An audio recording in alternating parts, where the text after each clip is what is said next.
Sa mga magulang na naghahanap ng gagawin ng kanilang mga anak ngayong bakasyon, pwede niyo po silang i-enroll sa mga summer class workshop. Pero importante raw na angkop ito sa interes ng inyong mga anak para mas mag-enjoy sila. Balitang hatid ni Cara David. 10 taong gulang pa lamang si Derwin pero ang kanyang galaw at abilidad sa pagbabasketball, akala mo profesional na. Kahit siya ang pinakamaliit, kayang-kaya daw niyang makipagsabayan sa mas malalaking kalaban. Ang kanyang mga tira, hanep! Natutunan daw niya ito sa Summer Sports Clinic ng Pasay City. Katunayan, isa lamang siya sa may 100 kabataan na sabay-sabay nag-dribble dito sa sports complex.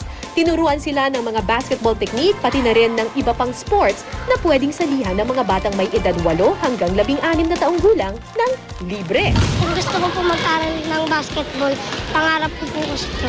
Natutunan ko po dito mag-dribble, magpasa ng bola, mag-layup, saka mag-shoot. Ayon kay Coach Cholo, bukod sa paghahasa sa kanilang abilidad, layunin nilang ilayo ang kabataan sa masasamang bisyo. Ma-develop yung skills nila. Hindi lang yung skills, pati yung kanilang disiplina, yung mga ethics ba. One more thing pa, yung malayo sila sa mga drugs, sa mga bisyo. Sa katabing swimming pool naman, mahigit sa 100 bata rin ang sinasanay lumangoy.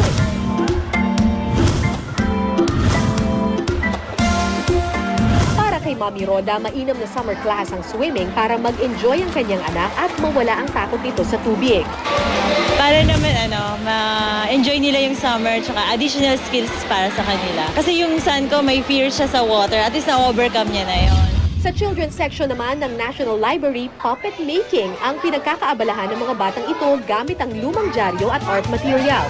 1,500 pesos kada bata ang bayad para sa klaseng ito.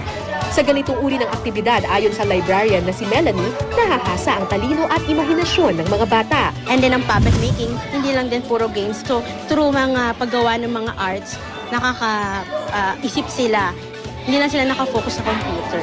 Ito ngang si CJ, aminadong mahilig sa computer games. Pero ngayon, mas pinagtutuunan na raw niya ng pansin ang mga puppet. Puppets. First, during my past, I was very addicted to computer games. But not until I find out about ventriloquism, then I decided to change and stick with puppets.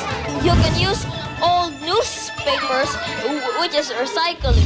Ayon sa child development worker na si Teacher Phil, ang pagkuha ng summer classes ay hindi lamang basta-basta. Dapat daw ayon nito sa interes ng bata para maging produktibo at masaya ang kanyang pag-aaral. Higit pa riyan, malaking tulong din daw ito sa paghubog ng kanyang kakayanan. Kailangan gusto siya ng batang gawin. Pag hindi siya gusto ng bata, makikita mo yung burnout, yung fatigue.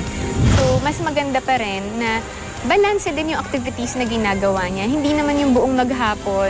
Sa morning, meron siyang reading, tapos meron siyang ballet, tapos meron siyang cooking. Yung ganun. Sobrang naman ng busy yung bata. Hindi na siya nagkakaroon ng panahon sa pamilya. Cara David, GMA News.